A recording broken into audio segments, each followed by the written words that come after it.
Hello everyone. तो आज का session will be like JEE advance 2025 के डेंजरस प्रॉब्लम्स। एक्चुअली ये प्रॉब्लम्स डेंजरस नहीं है गाइस, यहाँ पे जस्ट बेसिक स्टूडेंट्स जो है वो फंडामेंटल्स को इग्नोर करके चलते हैं, जिसके कारण ये डेंजरस बन जाता है। सो ये आयनिक इक्विलिब्रियम का उठाया गया सवाल है, पूछ रहा है concentration of H plus ion कितने होंगे। वीक मोनोबेसिक एसिड का कॉन्सेंट्रेशन इतना है एंड उसकी के वैल्यू जो है वो 10⁻⁻11 है। एंड वो बोल रहा है आंसर जो है वो it will be coming out in the form of x into 10⁻⁻7। Find the value of x। यहाँ पे जनरली स्टूडेंट्स गलती क्या करते हैं, इनफैक्ट छोड़ो उसको हटाओ, अगर मैं डेटा दूँ जेई एडवांस का, देन 76.82% ऑफ स्टूडेंट्स ऐसे हैं जो इस क्वेश्चन को रॉन्ग किए हैं। आप देख लो। एंड अगर मैं बात करूं कितने बच्चे जो है वो इसको अटेम्प्ट ही नहीं किए हैं, then it is like 21.91%, which means कितने परसेंटेज ऑफ बच्चे इसको सही किए हैं, it is like 1.27. So this is a cracker level of a problem you can say with respect to full marks allotted to students. And यहाँ पे इसमें कुछ ज़्यादा रॉकेट साइंस नहीं है। ऑफ कोर्स अगर आप देखोगे देन आप मोनोबेसिक एसिड आपके दिमाग में आएगा HA and you will be writing it as concentration of H plus and A minus aqueous. ठीक है, इसमें कोई इश्यूज नहीं है, कोई हर्जा नहीं है।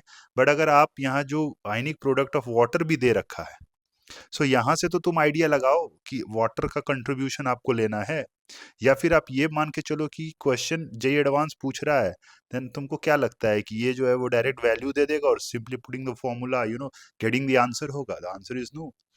विच मीन्स यहाँ पे कॉन्सेंट्रेशन जो कि 6 घंटे का एग्जाम होता है ना, वहाँ पे बहुत इंपॉर्टेंट रोल प्ले करता है। एंड आपको बार बार सिखाया जाता है, लेकिन तुम तो सुधरोगे नहीं। And जो लोग नहीं सुधरेंगे वो फिर इसी कैटेगरी में जाएंगे, एंड जो लोग बढ़िया बालक की तरह बिहेव करेंगे देन वो इस कैटेगरी में जाएंगे। एंड 1.27 के against the number of students that made this question to be correct was like 2295। ठीक है, जिनको फुल मार्क्स मिला था गाइस। सो आप प्लीज इन सारी बातों का ध्यान रखिएगा, अदरवाइज आप इस कैटेगरी ऑफ स्टूडेंट्स में तो नहीं घुसेंगे। ठीक है, आगे बढ़ते हैं। यहाँ पे वाटर दे दिया है, सो वाटर को आप इग्नोर नहीं कर सकते हैं।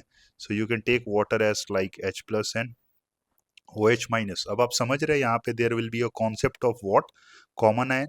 अब कॉमन आयन का इफेक्ट आएगा यहाँ पे, so you can take it out to be like C into 1 minus alpha, this to be like C alpha, this to be like C alpha. And यहाँ पे आप क्या ले सकते हो, you can write it as like C1 1 minus alpha 1 and this one to be like C1 alpha 1 and this one to be like C1 alpha 1।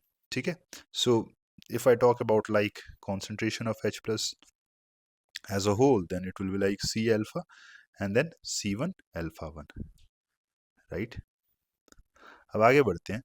यहाँ पे अगर आप देख पा रहे हैं, then if I talk about HA के point of view से, देन KA1 या फिर Ka will be equal to concentration of H plus and A minus को मैं C अल्फा लिख देता हूँ और नीचे C इंटू 1 माइनस अल्फा।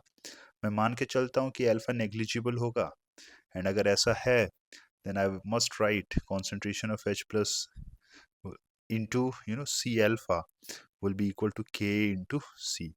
आप जरूर सोच रहे होंगे कि ये C और C को मैं काट क्यों नहीं रहा हूँ, क्योंकि आप देख पा रहे हैं यहाँ पे मैंने पहले ही लिख दिया concentration of H plus to be like C alpha plus C1 alpha 1। आपका मन है अगर आपको काटना चाहते हैं तो फिर आप काट दो, फिर वहां पे एक्सप्रेशन आपका अल्फा के टर्म में आएगा, फिर बाद में आपको अल्फा को फिर रिप्लेस करना पड़ेगा, तो वो एक थोड़ा सा टेडियस प्रोसेस हो जाएगा। एनीवेज, अगर मैं वाटर के पॉइंट ऑफ व्यू से बातें लिखने जाऊं, then it would be like KW is equal to C1 alpha 1 and concentration of H plus। ठीक है, और if I can say this to be like equation 1 and this to be like equation 2, अगर मैं add कर देता हूँ, then what I will be getting, I will be getting concentration of H plus, है ना, and then C1 alpha 1 plus C alpha to be equal to KW plus K into C। and ये क्या था guys, it was nothing but concentration of H plus only, which means I must write like concentration of H plus the whole square will be equal to KW plus K into C, or I can make square root। आपको सारी values दे रखी हैं, फिर आप यहाँ पे calculation कर लेना। जब आप कैलकुलेशन करोगे then it will come out as 2.24 into 10⁻⁻7, approximate आएगा। एनीवेज उन्होंने रेंज दे रखा था 2.2 से 2.3, तो ऑफ कोर्स अगर आप वाटर के कंट्रीब्यूशन को इग्नोर करते हो देन आपका आंसर क्या आएगा, 2 × 10⁻⁻7। एंड फिर आप कौन सी कैटेगरी में चले जाओगे, ये वाली। और बहुत सारे बच्चे तो यहाँ तक पहुँचे होंगे, ठीक है, इस वाले जोन में घुसे होंगे, राइट, लेकिन वहाँ पे उनका कैलकुलेशन गड़बड़ हो गया होगा, जिसके कारण भी वो इस वाले परसेंटेज में पढ़ रहे होंगे, ठीक है। सो आप ध्यान रखिएगा, ऐसा इतना टफ तो नहीं था, बट एडवांस के पॉइंट ऑफ व्यू में देखो इतना छोटा सवाल ही टफ हो जाता है। ऐसे आइनिक के बारे में बातें बहुत सारी होती हैं। Ionic, I must say that it is a very important as well as it's a very conceptual chapter, but अगर सवाल देखोगे जेई एडवांस जिसने पूछा है, ये उतना कॉन्सेप्चुअल या फिर उतना हार्ड नहीं है जितना हार्ड वाकई में आपको आइनिक को लेके ट्रेन कराया जाता है, ठीक है। चलते हैं दूसरे प्रॉब्लम में। दूसरा प्रॉब्लम ये ऑर्गेनिक का है। यहाँ पे अगर मैं डेटा के बारे में बात करने के लिए जाऊँ, तो इस क्वेश्चन को देख के, इसके रिप्रेजेंटेशन को ही देख के आप बोल सकते हो कि वाई 73,000 51 students have left this question, which means अगर मैं परसेंटेज के बारे में बात करने के लिए जाऊं, then it was like 40.49% of students left the problem, and how many made it to be like correct in terms of percentage was 0.48%। you see कितना कम है ये number, and the number of students के behalf पे it was like 871। और आगे बढ़ो, कितने लोग जो है वो इसको गलत किए हैं, so it is like 1 lakh, देख लो 6,500 बच्चे इसको गलत किए हैं। And in terms of wrong response के बारे में अगर मैं बात करने के लिए जाऊं, then it would be like 59.03। So देख लीजिए, आप ऑलरेडी 2 लाख बच्चे में से 73 तो इस क्वेश्चन को देख के ही छोड़ दिए। तो आप देख लो, जब आप प्रिपरेशन कर रहे हो देन इस टाइप का क्वेश्चन आता है, अगर आप उसमें कंफर्टेबल हो देन डेफिनेटली आप 60% वाले जोन में तो घुस गए हो गाइस। डेटा ये सजेस्ट कर रहा है, मैं नहीं बोल रहा। एंड अगर आप प्रॉपरली चीज़ों का ध्यान रखेंगे देन डेफिनेटली आप कंपटीशन में देख लो 1%, ठीक है। And in terms of rank, अगर आप वाकई में तमीज़ से तैयारी की हो और मान लो कि यही वाला सवाल जो है वो सिर्फ जेई एडवांस पूछ रहा है, देन 2 लाख में कितना रैंक आएगा आपका अगर सही हो जाएगा तो, you will B one among 871 students, right. Question बोल रहा है Na इन ड्राई ईथर, तो कुछ बच्चे जब इसको अटेम्प्ट करने के लिए जाते हैं तो वो हाँ उनका दिमाग खराब हो जाता है, Na देख लेते हैं एंड फिर ये इतना बड़ा सा साइड में जो कंपाउंड है वो देख लेते हैं, तो फिर उनको लगने लगता है कि अरे भैया ये है क्या। भाई आपको कुछ नहीं करना, you have to think of some sort of urge only, that's all, और कुछ भी नहीं करना है गाइस। मतलब इसके आपको 2 मोल्स लेने हैं, बिकॉज ऊर्ज में आप 2 मोल यूज करते हो।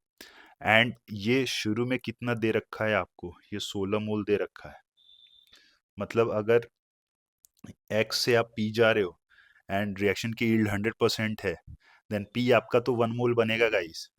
एंड अगर 16 मोल है देन पी कितना मोल हो जाएगा, 8 मोल। यहीं पे बहुत सारे बच्चे गड़बड़ कर देते हैं, वो 16 मोल ही लेके चलते हैं। एंड अगर आप 16 मोल लेके चलोगे देन फिर आप कुछ भी प्रोडक्ट लिख लो गाइस, ठीक है। अगर आप प्रोडक्ट सही भी लिख रहे हो ना, फिर भी आपका गेम हो गया, क्योंकि वो अमाउंट इन ग्राम्स पूछ रहा है। सो यहाँ पे प्रोडक्ट के साथ साथ you have to be utmost care with respect to the amounts which is given, percentage yield कितना है एंड आप कितने मोल लेके चल रहे हो, एंड कैसे कैलकुलेट करोगे फिर आगे जाके। तो अगर मैं यहाँ बात करने के लिए जाऊँ, ठीक है, सोडियम इन ड्राई ईथर, तो आपको यहाँ 2 मोल लेना है एंड H3O+ क्या करेगा, आप यहाँ से बॉन्ड तोड़ देना। तो basically you will be finding that you will have benzene, जहाँ पे it will be associated with another benzene, you can say, right. And ये वाला काम जो मैंने किया है वो किस चीज़ के बिहाफ पे किया है, ऊर्ज के बिहाफ पे। एंड इसके ऑर्थो पे you will be finding OH आएगा, एंड एक कार्बन पे 2H का होना is not a good thing.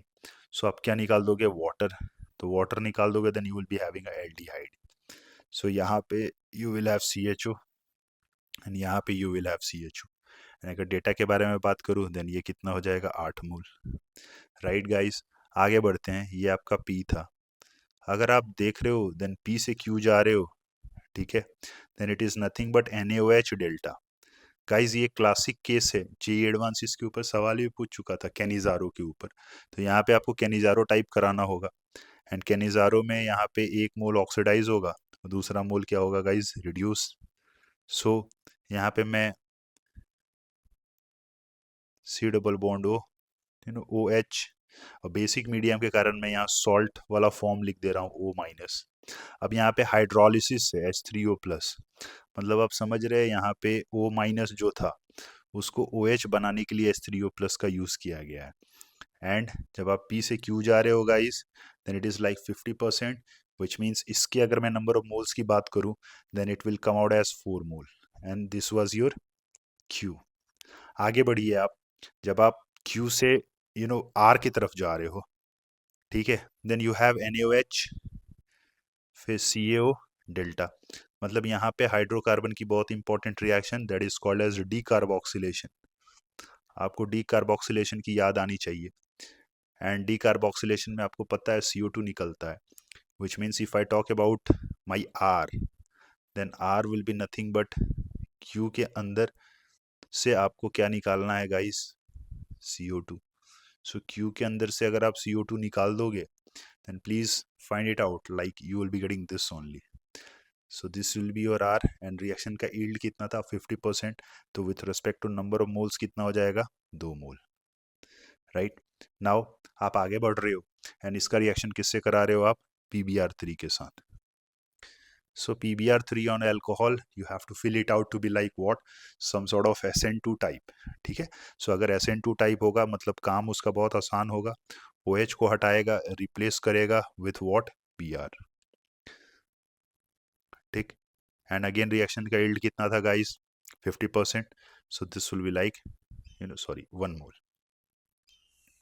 Right. आगे बढ़ते हैं, उसके बाद से अच्छा PQR ये S हो गया, एक सेकेंड, सॉरी ये T है, S नहीं है, so this is your T। अब नाउ यहाँ पे बोल रहा है क्या, आप देखो, R विथ NaH, बहुत सारे लोग यहाँ कंफ्यूज हो जाएंगे, वो सोचेंगे कि ये है क्या। सो दरअसल R आपका क्या था guys, your R was this was your R, है ना। अगर ये आपका R है, देन इसका reaction with NaH, you have to fill it out, so it is nothing but it will abstract this hydrogen, ठीक है। सो यहाँ पे माइनस आएगा, ठीक। और क्या है, बहुत सारे बच्चे जो है वो यहाँ पे सोचने लगते हैं कि NaH के साथ इसका रिएक्शन क्या होगा, तो यहाँ पे प्रॉब्लम में आप पढ़ सकते हो। तो आपको रिएक्शन के दौरान जो चीज़ें बन रही हैं उनका यूज़ करना है with respect to the reagents and all which is given. अगर ये कॉन्सेंट्रेशन आपका लैक कर जाएगा देन आप प्रोडक्ट नहीं बना पाओगे। सो यहाँ पे ये बहुत इंपॉर्टेंट था, NaH विथ R। तो बेसिकली ये आपको क्या बना के दे रहा था, न्यूक्लियोफाइल, है ना। अब ये न्यूक्लियोफाइल क्या करेगा, Br को हटाएगा और ये कार्बन यहाँ पे जाकर जुड़ जाएगा, ठीक है। So if that would be the case, then यहाँ पे ऑलरेडी ऊपर में क्या था गाइस, 2 रिंग पड़ा हुआ था, एंड देन नीचे में CH2 था, एंड CH2 वाले सेगमेंट के साथ you will be finding that कि ऑक्सीजन आएगा, एंड उस ऑक्सीजन के साथ क्या था गाइस, CH2 था, एंड उस CH2 के साथ क्या था गाइस, बेंजीन रिंग कनेक्टेड था, राइट, है ना। एंड उसके साथ क्या था, एक और बेंजीन रिंग कनेक्टेड था। So please find it out guys, this is your S। And यहाँ पे भी रिएक्शन के दौरान जब आप जा रहे हो, then I think it is like 50% only, yes। So if this was 1 mole, then ये भी कितना हो जाएगा guys, 0.5 मोल। So आपके पास सारे स्पीशीज के एटॉमिक मास दिए हुए हैं, देन फिर अगर आपको इसका मोलर मास पता चल जाएगा, देन क्या आपको इसका ग्राम, नंबर ऑफ ग्राम्स निकाल लोगे आप, आंसर इज यस। आप कर लेना कैलकुलेट, मेरे पास आंसर पड़ा हुआ है। इसका मोलर मास निकल कर आता है 350, एंड मोल्स ऑलरेडी कितने थे गाइस, 1/2, आंसर कितना हो जाएगा, 175 ग्राम। सो देख लो, ये ऐसे 2 प्रॉब्लम्स है पेपर 1 के अंदर इन JEE एडवांस 2025, जहाँ पे स्टूडेंट्स सिर्फ 1% सॉल्व किए हैं, ठीक है। तो सवाल उतना टफ नहीं आएगा, just you have to be absolutely clear, ठीक है, कि हाँ अगर कोई सवाल है, मेरी प्रैक्टिस अच्छी हुई है, जो जो बातों का ध्यान है अगेंस्ट एवरी चैप्टर, जितने भी प्रिकॉशंस लेने हैं उन सारे प्रिकॉशंस को मैंने ऑलरेडी प्रिपरेशन के दौरान ले रखा है। एग्जाम के अंदर भी मेरे को उन सारे प्रिकॉशंस का ध्यान रखते हुए क्वेश्चंस को सॉल्व कर लेना है। ठीक है, मिलेंगे अगले वीडियो में विद सम डिफरेंट टॉपिक। ऐसे ही पढ़ाई करते रहिए। Take care, bye bye.